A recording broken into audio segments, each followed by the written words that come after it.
Anybody in here builders? Anybody like to build? One? Really? How about this? Anybody in here have a spouse that wishes you could build? Yeah, that kind of got a couple more right there, huh? Are any of you into the DIY projects? Like, yeah. Some of you? Okay, it's okay for audience participation. It's accepted here, so feel free to raise your hand. Oh, man. Okay. Tonight we're going to take you down a little journey on the world of carpentry. And it might make sense to you. It might not, but I promise you your life will be changed. And it's all going to come together at the end, and you're going to be like, You'll never look at a piece of wood the same way again. So this kind of got started on my wife wishes I was that carpenter guy. I'm the guy that's great at getting lemonade. Anybody else? Yep. The guy comes to your house, you're great at getting lemonade for him. I'm that guy that goes to Lowe's and sends 15 pics back to the people at the house working. Hey, is this the right one? No, is this the right one? Is this the right one? Is this the right one? And finally, I'm like, yeah, that's the right one. I'm like, I knew it the whole time. Anybody else like that? Yeah, you go to Lowe's, you sometimes feel a little inferior. Men, yeah, women, heroes, okay. Anybody who's just really good at carpentry? Like, you're just like, that's your thing. You got skills. Yeah, I know Anthony back there in the sound, man. He's good at that stuff. Anybody else? I hate you. I'm just going to throw that out there. Because I was raised by, I wasn't raised by my grandfather, but I kind of got into the world of carpentry from my grandfather. He was a builder, and he was out building a deck at his house. I was like 6 or 7. I'm like, I want to help. I want to go out there and help. And he measures. And you've heard that philosophy, like measure twice, cut once, or whatever. Yeah, it didn't work. And so you go, and he measured the board, went and cut it, and he screwed it down. He looks at the end, and it's like an inch too short. And he's like, wood filler will fill that. Don't worry about it. And I'm like, but it's an inch short. And he's like, caulk, don't worry about it. So that's how I learned how to build stuff. If you can fill it with caulk, close enough. You don't have to worry about it. And so those exact numbers and everything, some of you are like, my respect for this guy just went down. Yeah, I get it. But we all kind of like the before and after of what projects bring. HGTV, yeah. Anybody HGTV fan? Chip and Joanna Gaines? Yeah, okay. Okay, yeah. My wife watches those shows. Property Brothers, yeah. We love the before and after. We're like, that house is going to be so dope when they get done. We know it is, but whenever we look at it on TV, we're like, nah, I wouldn't do that house. That house is stupid. And then that's the house they pick, and at the end, you're like, I would have picked that one too. Because it just looks awesome, because when the right person gets a hold of the right tools and has the right creativity, all of a sudden something comes to form that somebody else didn't see and didn't have the eye to see. Did you know that when you watch those shows that you can be a butterfly chaser on the weekends and work at Starbucks during the week and buy a $1.8 million house? Yeah, you've seen that? You've always wondered, like, how do they afford this house? Yeah. Am I the only one? Because it looks like the jobs that they have are like $30,000 a year jobs, and they're buying a $2 million home. These shows are stupid. You got to get real on what's going on. The before and after. When you think of before and after, what is something that a lot of people tend to look at before and after? Fitness. You see the before picture and the after picture, and we all want the after picture. And we're like, yeah, that looks good. And that guy that's got the 7-minute abs, he does it for 7 days a week for 7 weeks. And he's like, and they show the before and after picture. And you and I both know that's a different person. There's no way that that's the same guy. It doesn't work that way. Because if it did, we would all have rock hard abs. Donna, is that right? Yeah, it doesn't work that way. But we love the before and after pictures, because the after pictures always show something that the before doesn't show. The before the Google, you guys Google stuff. My wife, whenever we would talk about something, I never lost an argument. I just said it authoritatively. I said it confidently. And then whenever Google became transparent on our phones, whenever we begin to have a discussion, I haven't won an argument in 8 years. Anybody else? Yep, because you get Googled, and you're like, oh man, your confident speech doesn't do you very well anymore once you got the Google. Before you were married, it changes than after you're married. Anybody else can get an amen on that one? Yeah, it changes. Before you're married, what do? You plan for a date night, and Take, for example, I call my wife, or I call my girlfriend, which is now my wife, hey, we're going to go have dinner tonight. It's going to be great. And what am I doing? 2 hours before, I'm getting dressed. I'm making sure my haircut's right. I got reservations. I got all this stuff. I'm spraying the cologne on. And then you get married, and what happens after you get married? Date night. You guys go get in the car. Hey, where do you want to go now? Don't even look at me like you're not the one doing it, because I know it's true. We all do it. Before you're married, what do you do to your wife when she goes to the car door? You go and open up the car door for her, and you let her know that you're checking her out, that you're into her. After you're married, you got arms, don't you? Yeah, we thought we built this thing on Christ, not chivalry. Come on, man. That was funny right there. That one just came to me. That was a funny one. But before we're married, we go all out, and then after we're married, things change. Before you're married, you have movie night, and you don't get through the movie. You can't keep your hands off of it. It is a good movie, but I don't really care about it that much. After you're married, you don't get through the movie night either, but it's because you both fell asleep. Yeah, it's true. Before you're married, you're like, man, I'm going to impress this chick. We're going to go to a nice restaurant. And you get something a little spicy, and it sets in your stomach wrong. You get in the car. You get creative real quick because you got to get out of that car because you don't want to embarrass yourself. And so you get that romantic side turns on, and you go to the park, and you're like, stay in here. I'm going to come around and get that door for you. After you're married, what happens? You get in the car, you lock the doors, you roll up the windows, and say, hold on. It's true, right? Before marriage and after marriage, things just change. Have you seen those HGTV shows? I can't believe I just said that. Pastor, I'm for sure going to get fired on Monday. Those HGTV shows where the couples decide to do the home renovations themselves. And how does that work out?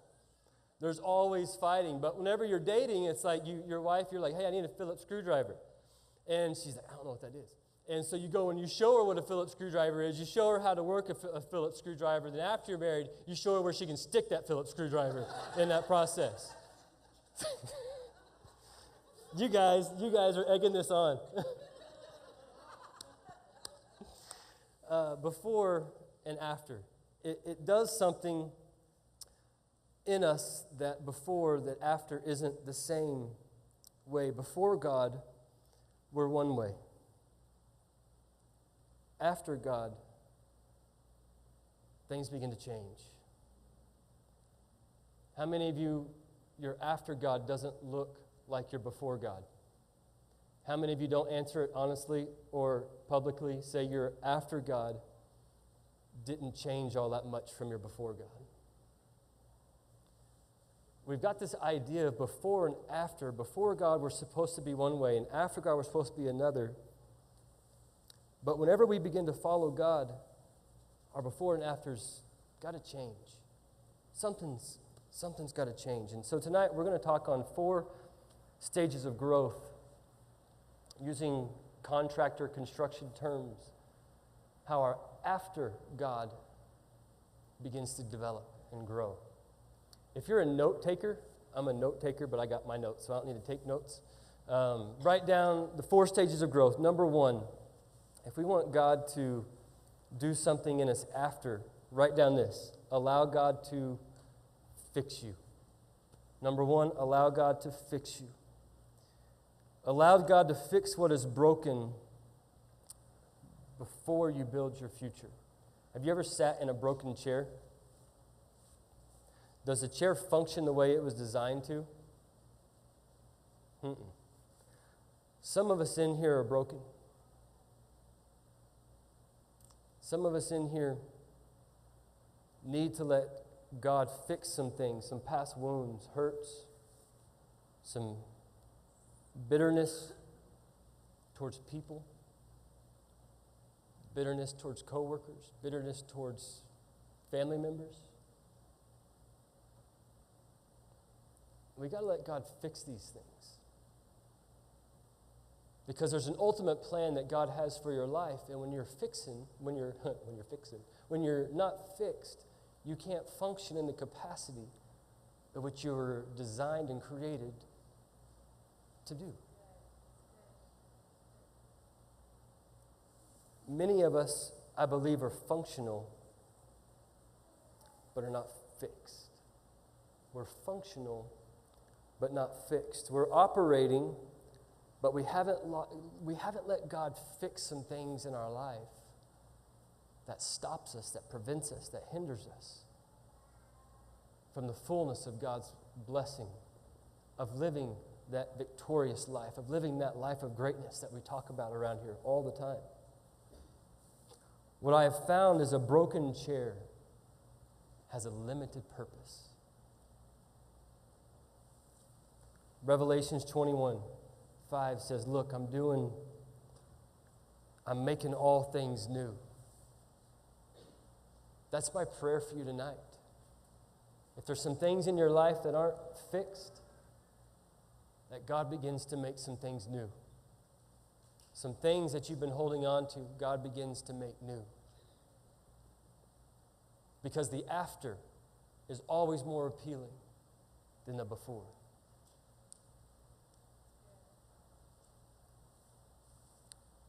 The first stage of growth is allow God to fix you. Number 2, if you're a note taker, write down, allow God to strip you. See the construction term there, strip? This will all kind of come full circle here in a second. Once God fixes you, there is some sanding that He's got to do. Some rough edges have to be knocked off. In our lives, our pursuit of success, you are feeding something that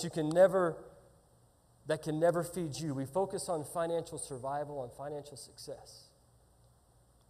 When that's important, but we have to focus on building our relationship with God. Because it's out of that, everything else is taken care of. So our before God is one way. Our after God is another. Before God, we focus on money. After God, we focus on God to provide for our money. We don't chase the dollar bill anymore. We chase after God. And God creates opportunities for the dollar bills to be made. It doesn't mean we don't work. It doesn't mean you don't go to your job. I'm not saying just wait for the check to show up in the mail. I'm 33 and still waiting for that. So that doesn't work very often. So let's be practical about this stuff. Insecurity needs to be stripped off. Comparison. Anybody do some comparison? We look at someone else's journey and we covet what they're doing. We covet their life. We covet them.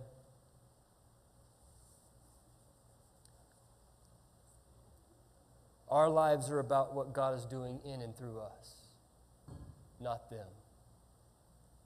That's what we got to focus on. If you're analyzing someone else, you begin to defend yourself by comparing yourself to them. And that only shows our weaknesses. You begin to look at that person. How many of you ever bought an outfit and you walk out of the mall and you see somebody in that same outfit and you're like, they look better in it. And you start getting a little mad at them. You don't even know him. And you're like, that guy's a jerk. I don't like him at all. He's an idiot. If I saw him on the side of the road, I'd swerve and hit him. Like, there's this jealousy, this bitterness that comes in just because we begin to compare ourselves to what someone else has, what someone else Instagrams their life as. That's not their reality. They're only showing you the highlights. Let's get real about this stuff. I would sit at the golf course in the clubhouse there, and don't you guys even act like you don't do this either. I would sit there, and a guy and a girl would walk in, and I'd be like, how the heck did he get hurt? He's an idiot. He's a jerk, man. He's not even that good looking. His hair looks stupid. His clothes don't even. How many of you start judging people? You sit at Starbucks and you wonder, how did that person end up with that person? You guys are a bunch of saints in here. Nonsense? No, Find what you are good at and run your race. Don't live in a mindset of comparing yourself to everyone else. Run the race that God has set before you. There is no one better to do what God created you to do than you. Only you can raise your kids. Only you can prevent forest fires. Only this stuff, I don't even write this stuff in my notes. It just starts coming out. Only you can do things that God has put in your heart and your life to do. Only you can do it better than anyone else. Do you agree with that? Focus on your gifts, your talents, your abilities, and don't focus on everyone else. My wife's cousin loves door-to-door evangelism. He loves it. I think he's weird. He loves it.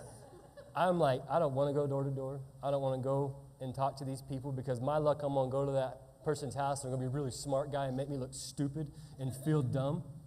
So that's not my thing. But he loves it. My thing's writing books. I love it. My 6th book is going, and the manuscript's going to our publishers by the end of the year. He couldn't write a book. If I begin to start comparing myself to him, I find out real quick that I'm dissatisfied with myself. When that's not the race that God's called me to run. He's called me to do certain elements, certain things, and that's what I have to focus on. That's my after. My before is, you stink at evangelism, only 2 people got saved. Hey, that's 2 people got saved, but that's my before. After, hey, let me celebrate with you that 2 people got saved. That's awesome. The before is bitter. The after is celebrating the wins with them. When somebody else gets that job promotion that you've been going for, before, what do? You start talking about, you start rumors about that person in your office. After God, we celebrate them. We congratulate them. We'll be the first, don't do this if it's a guy because we don't want your flowers, but if it's a girl, we'll be the first to go buy them flowers and say congratulations on your job.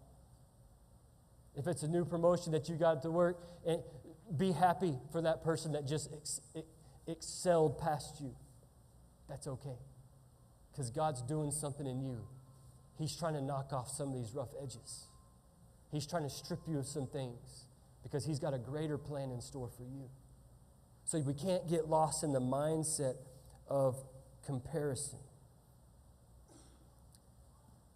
4 stages of growth. Number 1, allow God to.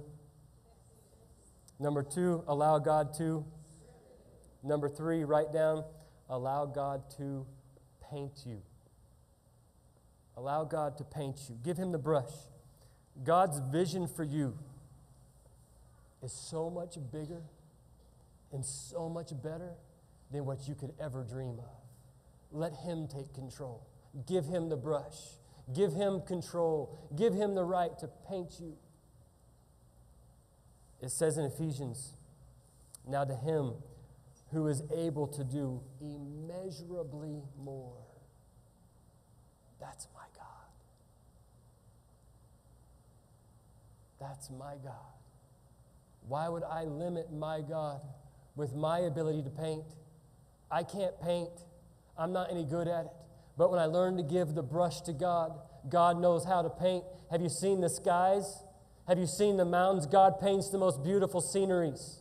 Allow Him to paint some things in your life if you just give Him the brush. Isn't that right, Roy? Allow God to paint some things. We have to live our lives with the end in mind. That one day we stand before God and He says, well done, good and faithful servant. You know why we have to live with the end in mind? Because the middle stinks. The middle's tough. The middle beats us up. The middle's hard. The middle's divorces. The middle's children running away from your home. The middle is losing your job. The middle is all this other stuff. And if we fix our mind on the problems all the time and get our focus off of God, we will be consumed by guilt and shame and self-worth and all of these aspects. But that's our before God. Our after God is saying, God, I'm keeping my eyes fixed on you. No matter what I'm going through, Jesus said, as a little boy, don't you know I had to be about my Father's business? He's like a 7-year-old kid. He's run away from home. My parents would have whooped me, but he had the end in mind. He had the end in mind. I don't think you're hearing this very clearly. He had the end in mind. My wife, I was talking a while ago about the honeydew projects. My wife had this idea at our house in Oklahoma. The cabinets weren't like absolute white, they were off-white, and she wanted absolute white. And me being the husband I am, I got this. I can make that what you want. Let me make all your dreams come true.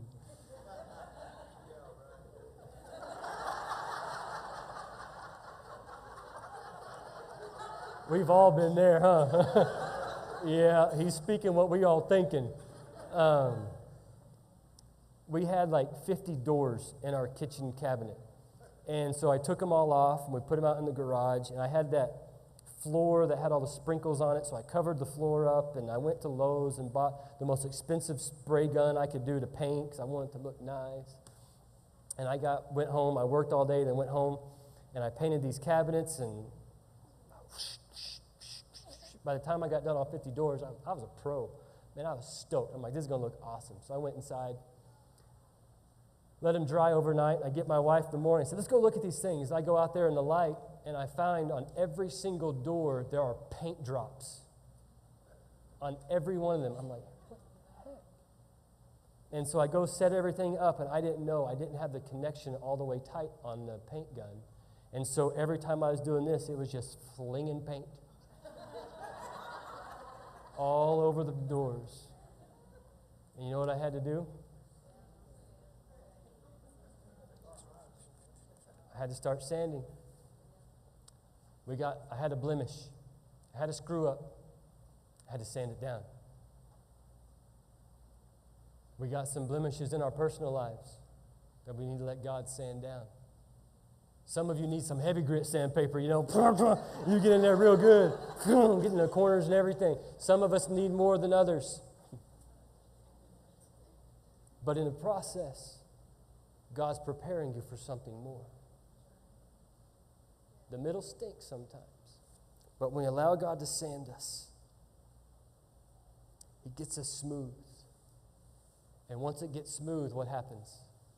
You get to paint it again. And it looks good. And then we go for a couple of weeks, and dadgum, another blemish, another mess up. So what do we have to do? Come back to God. God, I need you to sand this off of me. It's part of the process. It's okay. You're not alone. It's happening to every one of us.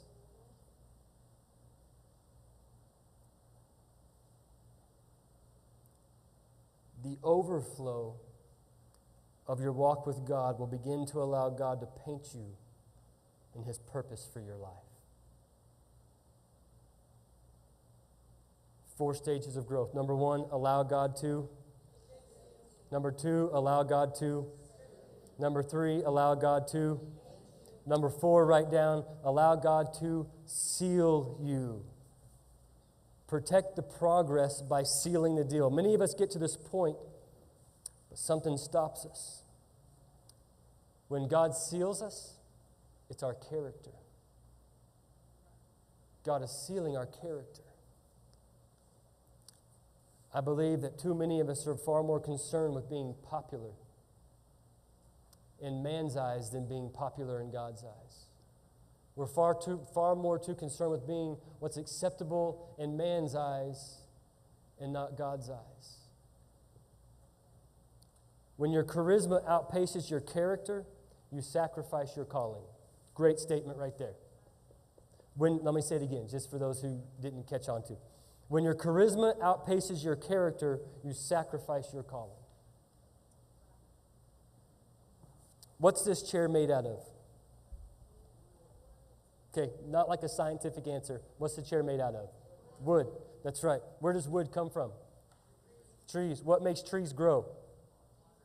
Okay, let's get technical, but I'm from Oklahoma. We say water. We're not that smart. So basically, what makes wood grow is water. We get the wood and we turn it into a chair, and the chair gets its purpose. So what gave this chair life? Water. Do you know what happens if you don't seal this properly? The very thing that gave it its life is the very thing that will cause the chair to rot.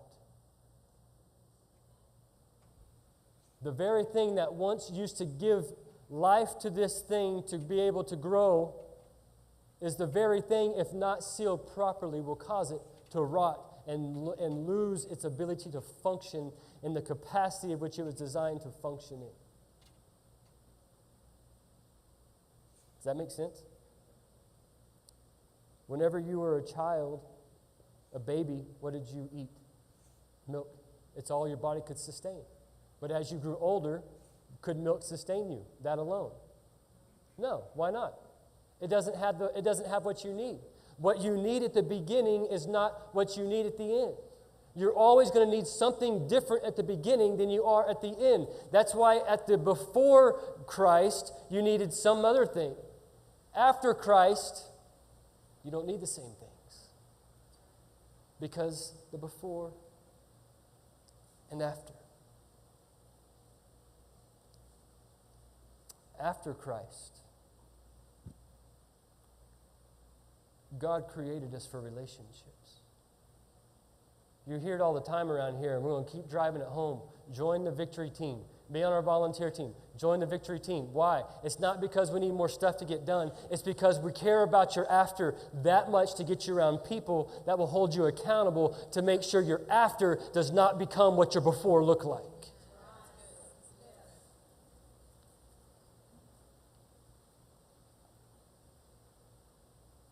Let's all stand to our feet.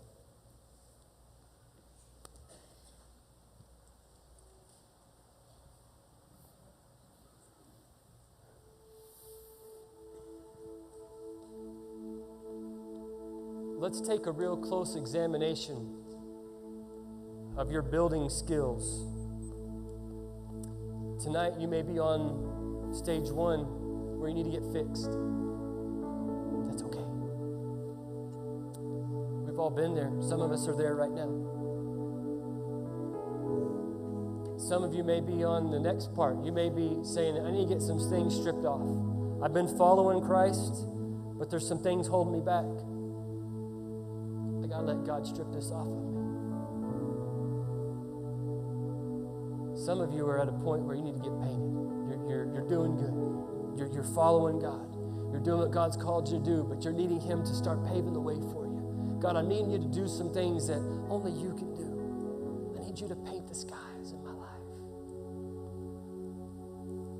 Some of you may be ready to seal the deal, and you feel good where you're at.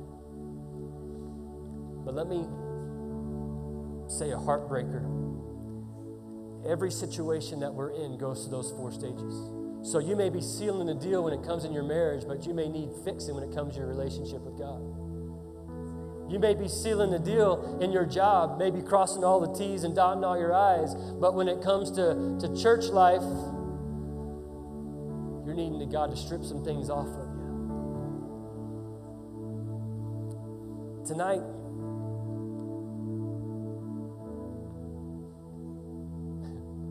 let's strip. No, I'm just kidding. These things just come out. I'm sorry. But we've got to strip some things. We got to fix some things. We got to let God paint some things. You can't do it. God's got to be the one to do it.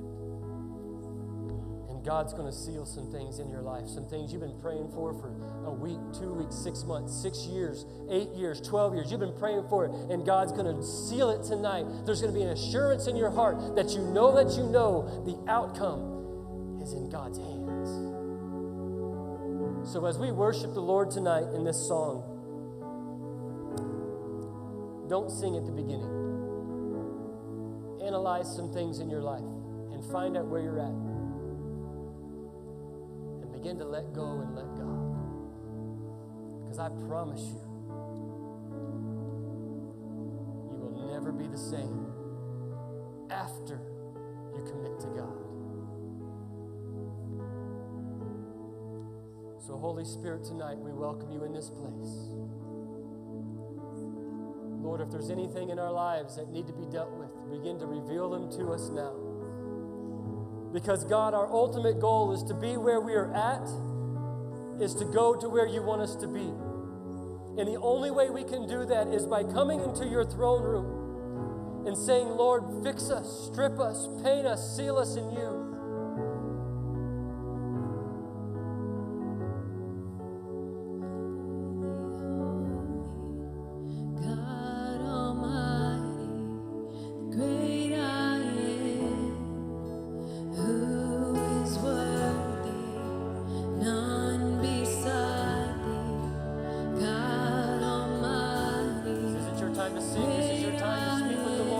Let him begin to minister to your hearts.